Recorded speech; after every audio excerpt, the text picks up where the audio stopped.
Assalamualaikum warahmatullahi wabarakatuh. Alhamdulillah, pada kesempatan hari ini saya selalu memberikan pakan imbuhan tripik pada kambing, sehingga dalam pemberian pakan imbuhan tripik, kambing selalu nafsu makannya sangat mantap.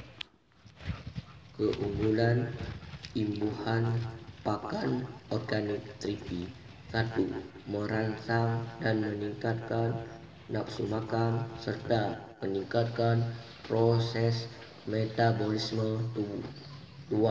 Mempercepat pemupukan dan penambahan bobot badan dan susu. 3. Meningkatkan kekebalan tubuh terhadap penyakit serta mengurangi stres, sehingga bisa menurunkan tingkat kematian atau depresi. 4.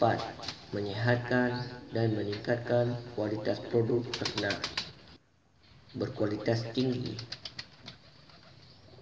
dengan kadar lemak rendah.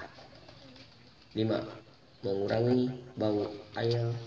Pemberian imbuhan pakan organik tripik pada kambing dengan dosis pemberian 2 gram per liter air yang bagus diberikan pada pagi hari.